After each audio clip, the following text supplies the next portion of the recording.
Hi, I'm Tony Nichols, and welcome to Chamber Chat.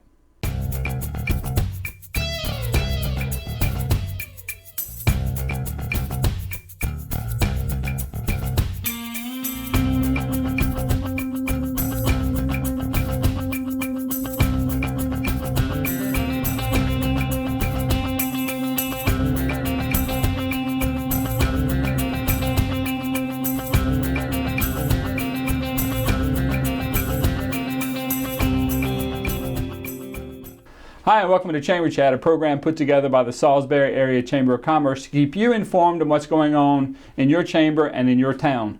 Joining us now is Zach Evans with Mid-Atlantic Farm Credit, but he's also the Vice President for the Wicomico County Farm and Home Show. Zach, welcome to the program. Yes, sir. Thank you for having me. I appreciate it. You are the VP of the Farm and Home Show, but that's not what you're here to talk about. You're here to talk about a county fair? A county fair, yes, sir. Where did this idea come from?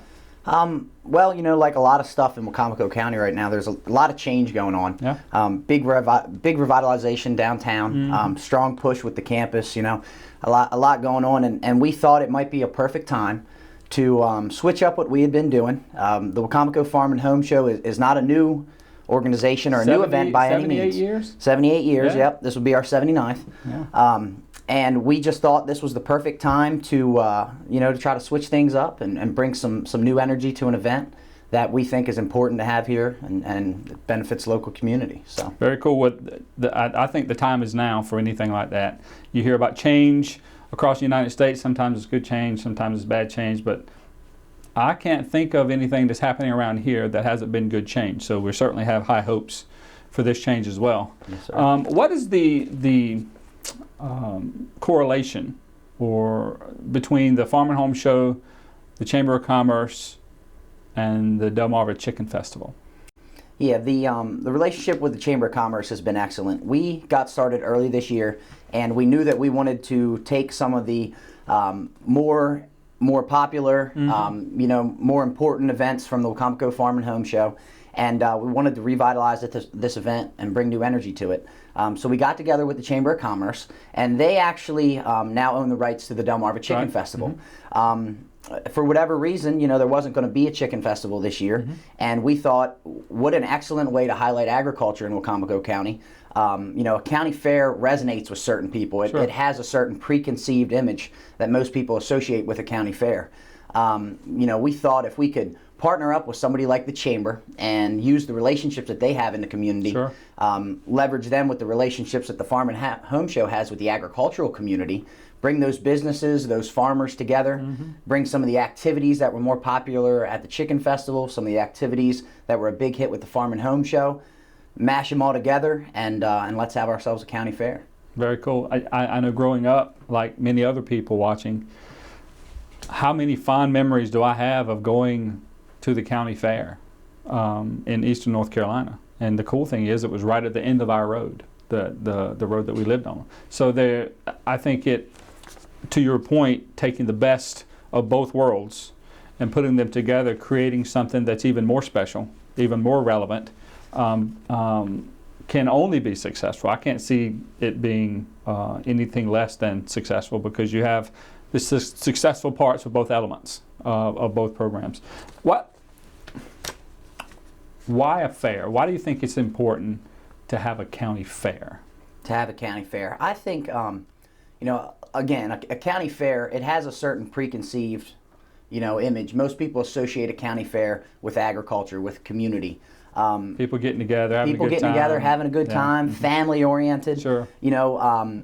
Wicomico County has some bustling metropolitan areas, the city of Salisbury, the Chamber of Commerce, that's why we pulled them in. They work a lot with those businesses. But agriculture is still the number one industry, here on Delmarva, and especially in Wicomico County. Poultry's big, grain's big, vegetables are big. And more than anything, we really wanted to highlight, the importance of agriculture. We wanted to educate folks. We wanted to remind folks where the food comes from. And we wanted folks to interact with the people that are producing, their food and that are putting that food on the table. And I think that's important, especially with the younger generation. We want to do a lot of educational things, children-focused activities to bring in, all generations, and really once we get them there, we want to teach them what these farmers are doing on a daily basis. I think it's vital. I know I grew up in the country, so to speak, and my kids, who are grown, 2 of them are grown and one's 16, they don't know what it's like to live in the country and all the elements that go with it. So I think it will bring a piece of culture back to a group of people where it is currently being lost. Yes, sir. So I think it's great. What are some of the events? When you think of a fair, you can't help when you in your mind's eye, when you start looking at the events that take place, you can't help but smile because they're all, as to your point, so family oriented. Friends getting together. But what kind of events can we expect to be part of or to see at the fair? Yeah, we're again, we're bringing in a lot of stuff that we formerly did at the Farm and Home Show. So, you think county fair, you think livestock. Sure. You're going to have your livestock shows going on. You're going to have your competitive entries for fruits and vegetables and grain. You're going to have, baking entries. You're going to have arts and crafts, photographers, paintings, all of those sort of great things. You're also going to have some mounted, mounted horseback shooting demonstrations going on. You're going to have classic car shows, motorcycle show, a Jeep show. We're bringing in some inflatables, a rock wall, and some small carnival rides and amusements for the kids. Again, a lot of educational things. That's really what our focus was to educate folks about agriculture. Sure. So we're going to have the DPI, sponsored chick tent will be there with an incubator with chicks where children can see them hatch, Sure. See them little furry guys stumbling around fresh out of the egg. We're going to have a straw maze. We're going to have master gardeners are going to be there from University of Maryland Extension. We'll have a live entertainment stage. We'll be doing a tractor pull. We'll be doing a wing eating contest to bring in the local firemen. We want to get them involved. You're making me want to go now. We've got a whole lot going on, man, and I know I missed quite a few things, but you'll have to come out and see what else we have to offer. You might have missed a few things, but you listed quite a few things as well. So, yes, sir. As soon as you start talking about the baking contest, you're thinking of the cornbread and the apple pies or the cherry pies or whatever it is we'll that they're have baking. Cornbread and chicken eating contest. We may need a judge or two. Hey, I'll see if I can get you in there. I'll take one for the team. Okay. All right. I'm willing to step up. So when and where is it going to take place? The show is August 14th, 15th, and 16th. The fair will be hosted at Winter Place Park in Salisbury, right off of Route 50, off Hobbs Road. Nice and easy to find. Yeah. And our hours will be opening up Friday. We'll start the livestock shows at 2 p.m. Because we got a lot of kids with a lot of animals we got to get in there. That's right. So we're going to go 2 to 9 on Friday. We'll go 10 a.m. to 9 on Saturday, and then we'll finish up 12 to 4 on Sunday with our awards and our final presentations and everything. Fantastic. Is there a place that we can go to find this information out, or do you have a website? Or? Yes, sir, we do. Got a brand new website. It's wicomicofair.com. You can check us out on there. You can find us on Facebook, and you should, hear coming up in the next few weeks or so, you should be hearing a lot more about us, through radio ads Sure. and television advertising and billboards, and we hope you won't be able to miss us. Very good. So, Give us the dates one more time. August 14th, 15th, and 16th. Zach, thanks for coming on and telling us about the upcoming Wicomico County Fair. I appreciate it. Thank you guys for having me. All right. We'd like to give you an opportunity now to take a look at the upcoming events with the Salisbury Area Chamber of Commerce.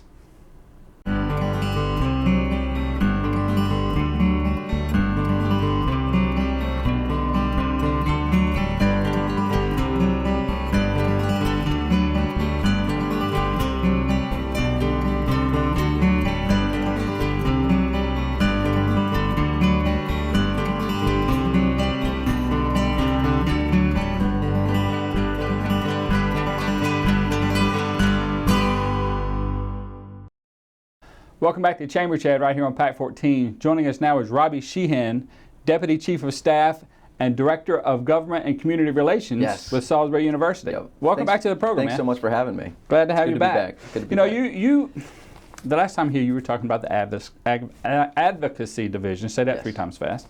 A lot of things have happened since then. So can you give us an update on what the advocacy division has been doing for the chamber? Absolutely. We've been keeping very, very busy. Certainly, we saw the legislative session. We've had a number of issues, in the city and county that we've been keeping our finger on the pulse of, and just trying to keep, keep our membership informed and engaged with our local governments, our state governments, our federal governments, making sure our members understand what is going on, and trying to take that voice on behalf of our membership back to the elected officials to make sure that they can be informed when they go to make policy decisions. So we continue to have our local legislative roundtable, which we've now termed the Advocacy Roundtable, which have been enormously successful.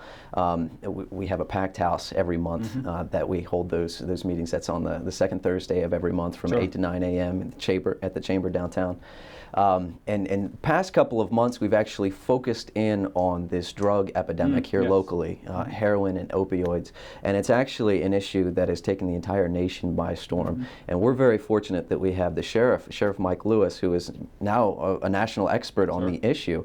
And we're really trying to address this issue because the drugs in our community are really what is fueling the crime, what is fueling a lot of the blight in the community. Like a lot of our issues are because of this one systemic issue. And what we found through those different roundtables was that nobody's immune to these drug issues. A lot of people that get addicted to heroin start off with painkillers, and these are middle-class kids. So this is an issue that affects everyone, and it certainly affects employers and the quality of life in our community. So this is something that we've really taken a strategic look at, and it's been a very, very good and positive conversation. So we're in the process of developing an exposition for drug awareness and prevention that we hope we'll be able to schedule in the fall or the spring, and really just bringing the community together. The governor was down, Lieutenant Governor, both of them, to talk about this issue several weeks ago, and we were in attendance. So we're really looking forward to working with those in power to try to address this issue. Yeah, drugs and the impact that it's having on our community is something that is in the forefront.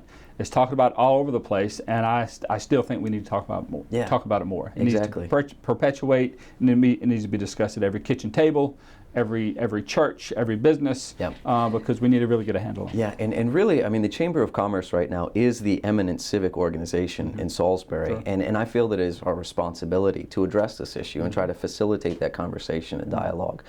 So that's something that we've been working on and focusing on. We're going to look forward to keeping that going. You're also working on a few things over the summer. Yes. Some lunch and learns designed at getting to know your civic leaders, your government representatives. Exactly. So this goes back to sort of what I was talking about earlier, where we try to make sure that our membership is engaged with our policymakers, our elected officials, and really facilitating that conversation.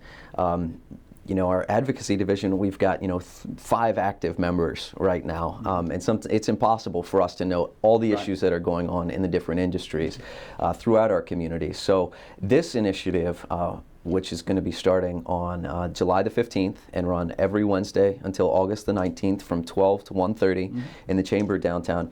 We're going to be bringing specific industries together with representatives from the city and the county, and really it's just an opportunity for individuals to express issues that they're having, whether it be the permitting process or too many regulations. It's really an opportunity for these business leaders to sound off in a collaborative, productive way. We will have a moderator to talk about these issues. So we're really looking forward to that, being able to put these business leaders out in front with our elected officials to have that conversation. And we're really excited that we get to facilitate that conversation. So when is the last time that the community has been in a meeting with elected officials where the elected officials are supposed to be quiet? Yeah, not any community meeting that I've been to I'm sure in a while, because they always do the talking. So this is a great opportunity for these business leaders to talk to the elected officials. The chamber, over the years, as we've built this advocacy division, I just can't say that word. We've not endorsed candidates. We've been very open about not endorsing candidates, but we have endorsed issues. Or things of that nature. Can you speak to some of the issues that the chamber has supported or not supported or had a position on? Yeah, certainly the stormwater remediation fee, which was implemented in the city of Salisbury. We worked collaboratively with our elected officials to talk through that process, and ultimately a number of us felt that it was important that it move forward to update our infrastructure, our aging infrastructure. That has a lot of impact on our community, the quality of life, the health of the Wicomico River, stuff like that. And so the amount that we reached, I think, was a reasonable amount, and so that was an issue that we certainly stewarded and worked very closely with the city on. The other, most recently, was the fire service agreement, and of course that was a huge concern to all of us. The mayor saying that he was going to draw down fire service in certain areas unless the county and the city were able to come to an agreement on how much the county was going to give the city for some of these reimbursable service and service calls. So we're really happy with the leadership that the county and the city it took and really just coming together and facilitating that conversation. Certainly we were involved in the conversation as well, and from what I understand, we're moving forward in a positive way, and so we're pretty excited about that. You've just come back from the legislative session as well. Yes. How did we fare? In April. We fared very, very well. In February 2015, the results of the Augustine Commission were released, which were recommendations, and essentially the Augustine Commission was put together as a panel to look at different issues throughout the state in our business community, what was sort of holding Maryland back from advancing, in economic development. And so the recommendations that came forward, first was a reorganization of the Department of Economic Competitiveness and Commerce, actually the establishment of a new department with that title, working with the Department of Business and Economic Development to become more research oriented, to actually get out and talk to the people, try to figure out what these issues are, across the state, in Salisbury, in Baltimore, in these different, major metropolitan areas, to figure out what business leaders were saying, about state regulation. So that is going to be, actually, they've set up a follow-up commission to actually do that. Gotta love the state. There's a committee for everything. But they are actually going to take a strategic look at these regulations and start to dial it back. And we were very pleased with Governor Hogan. No new tax increases, fee increases, actually a reduction of fees, like the tolls. Coming back to the Eastern Shore. And for me, driving to Annapolis every day, that's helpful. That the tolls are going to be reduced. So we're really pleased. Governor Hogan, took great strides at trying to tackle the state deficit issue. He took out, essentially, his proposal was to actually completely eliminate the structural deficit and then some, and then give the state a surplus. But after working with the state elected officials, we took out about 65% of the $1.2 billion structural deficit that our state is facing. So that was a very positive step forward, and certainly, we were really sad to hear about Governor Hogan and his condition, and our prayers are certainly with him. But we're looking forward to working with Lieutenant Governor Boyd Rutherford. His daughter actually goes to Salisbury University. My other hat, at Salisbury University. That has certainly been a positive relationship that we'll continue to steward. But we made out very well this legislative session, and I think that we're going to continue to do well in the coming years. Very good, man. Well, look, anything else you'd like to give us before we kick you out? Not really. You're a busy man. I'm a busy man. A lot of things going on. Yeah, a lot of stuff going on in this community. It's so really much exciting for to taking be the time here. to come in and see us. Absolutely, my pleasure. Robby, we'll see you soon. Thanks. We'd like to give you another opportunity now to take a look at the upcoming events with the Salisbury Area Chamber of Commerce.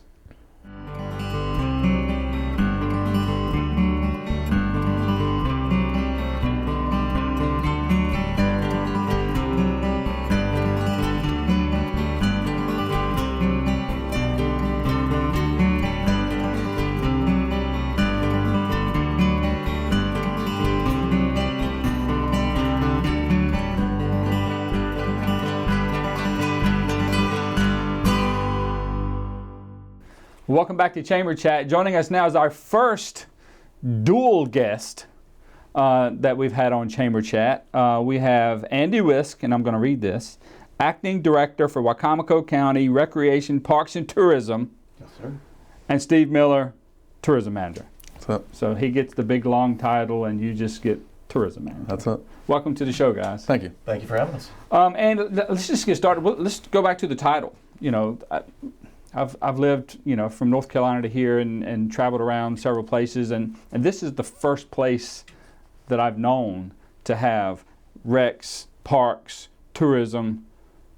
Oh yeah, we got a civic center in there, all wrapped up in one.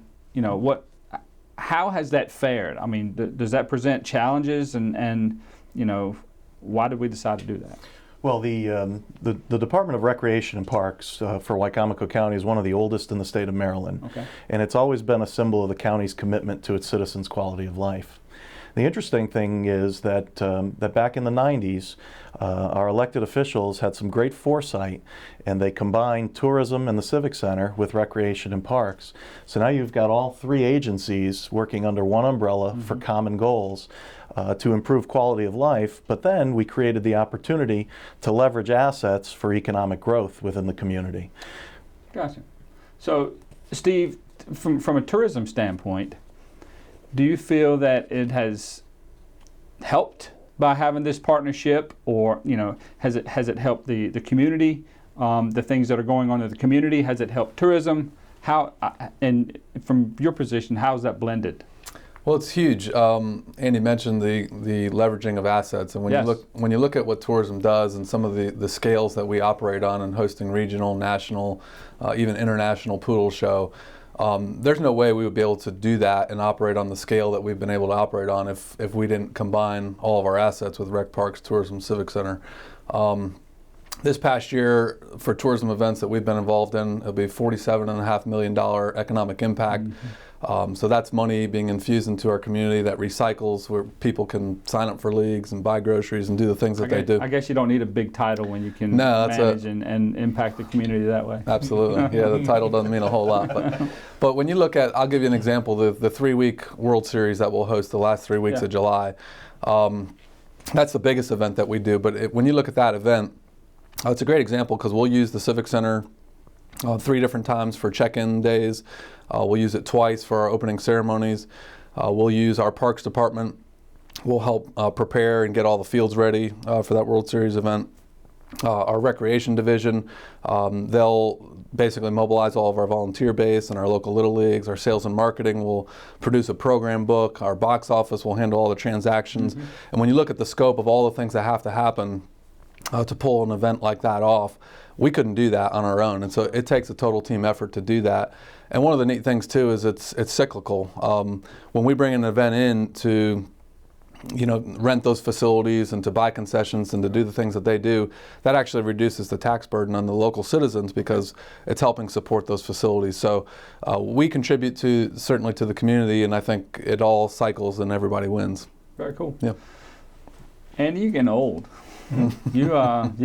That's what my wife says. 10 years now? Yeah, a little over 10 years now you've been with the county? I've been with the county 13 years. 13 years, yeah. Yep. So, certainly you could probably give testament to the things that Steve is saying about how things have been successful in this hodgepodge or blended platform that we operate under. But have you found it difficult to balance the needs of the community, because we're here for community, but also create events and create programs where people will want to come? Absolutely. It is it's a delicate balance because our core mission is quality of life for our local citizens. So the last thing we want to do is displace our local citizens who enjoy those very same ball fields or other venues that we're leveraging for out-of-towners to come in and spend their money here.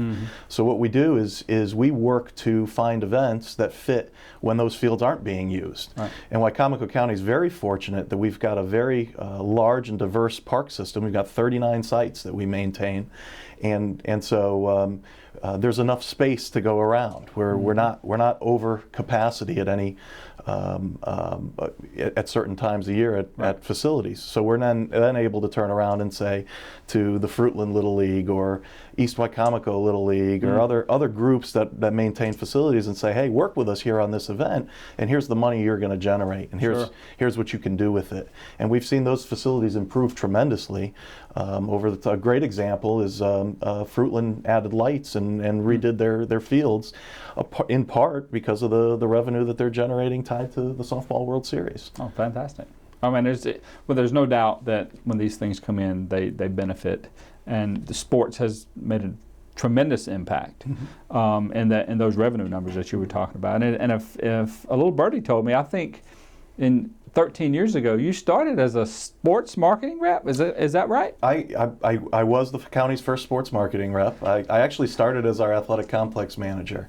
Okay. And about 12 years ago, I had a phone call with an event organizer, and 25, 26 years old, and I said, hey, what will it take for us to host a World Series here in Salisbury? And he kind of chuckled and he said, no offense, kid, but you're not quite there yet. So we worked at it and worked at it and worked at it, improved facilities, improved our network with our volunteers, better coordination, invested seed money through tourism in it. And next thing you know, 9 years ago, we had a 54-team softball World Series. How has sports, that's a good segue, how has sports, the programs, the tournaments that we have, how has the sports aspect impacted the county? Tremendously. We've grown since I was the very first sports marketing representative. We did about $6 million in economic activity. To this past year, sports accounted for close to $30 million in economic activity in Wicomico County. Wow. So that's about a 10-year span that we've grown that much. That's fantastic. And Steve, that ties right back into your part of this sports thing. Mm-hmm. Obviously, it's growing. How over the years your team is obviously expanding. Mm-hmm. What challenges have you guys wins, but also what kind of challenges have you guys had to overcome in keeping that foothold that we have in the sports industry to keep those teams coming back? Well, I think there are a number of challenges, but when you talk about amateur sports in particular, one of the main challenges is that people are catching on all over the country. It's a big business. Sure. And so there are a lot of areas and a lot of counties that may have deeper pockets than Wicomico that are building brand new facilities, and the competition is fierce. So we have to work very hard to keep what we have, but also to continue to grow what we have. And so I think that's one of the main challenges we have, is to continue to keep our facilities up to date, to have attractive assets and places where people can go and enjoy. So that's certainly a challenge that we face. Another challenge we face, and you've heard this many times through the chamber, is keeping our business community particularly aware of what we do and the value that tourism brings. Right. And so when these folks come to town, it can be very simple things like putting signs on your marquee or helping sponsor or get involved, but just the awareness of the community to know this is what's happening, these are the people that are coming in, and treating those people well so that they have a good experience and want to come back. And so that's an ongoing challenge, just to make people aware. People are going in 100 different directions and all the time. And so it's a challenge for us, but it's certainly beneficial, and it's helpful when folks know and they can treat people well, and that's part of their experience. It certainly complements what we can do to bring people back. Fantastic. Yeah. Annie, you just heard Steve talk about some of the challenges that the county faces. What are some of the things that the county may be doing to help combat those challenges or ease that pinch point, if you will? Yep, we continue to invest in our infrastructure as well. We'll be working on about a $3.5 million restoration to the Civic Center, getting started very, very shortly. A much-needed facelift to that 30-plus-year-old building, but is a key asset for us in things, especially like dog shows and wrestling tournaments for tourism events, concerts, or even a family reunion. So we're gonna see a facelift there. We're working to expand the Henry Parker Athletic Complex so that we can create a hub facility, which is what these event organizers are looking for. They want 8+ fields at one site to be able to host their events. We're renovating Purdue Stadium in conjunction with the lease renewal with the Shorebirds. So that's a gem specifically for baseball. That's a real attraction to have kids come and be able to play in a minor league stadium that's of high quality. And tourism continues to invest in minor improvements in facilities that we use, whether it's irrigation upgrades or seeding, fertilizing, just to keep them at a national caliber. Additionally, we've started a first of its kind thing in the country from what we can see. It's called the Middle Atlantic Amateur Sports Alliance. And this is a partnership with Worcester County and the town of Ocean City, where we're leveraging our assets together to attract large-scale events. Right. And that Softball World Series that Steve talked about was really the first MASA event because it required facilities in all three communities. But we're really hopeful that we're planting seeds and going to bear some fruit very soon with MASA for some more large-scale events. And what that does for Wicomico County is if we market as MASA, all of a sudden we've got a beach attraction. And what it does for Ocean City is if they market as MASA, now they've got fields to support an event, Sure. or a civic center and a convention center, and everybody's working very nicely together. And I think the best is yet to come. I think stay tuned and see where we're going with these things, and the trajectory is going to continue to go. Well, the results so far have been very impressive. Both of you guys are very impressive, and we look for nothing but impressive things to come. So, Andy with Steve Miller, thanks for joining us here on Chamber Chat. Thank you. We'd like to thank you as well for joining us here on Chamber Chat. As always, if you missed any portion of this program or you would like to view previous programs, you can visit the Chamber's website or our YouTube channel, or you could visit PAC 14's website and utilize their on-demand feature. Well, that's about all the time we have for this edition of Chamber Chat. My name's Tony Nichols, your host, encouraging you to make a difference.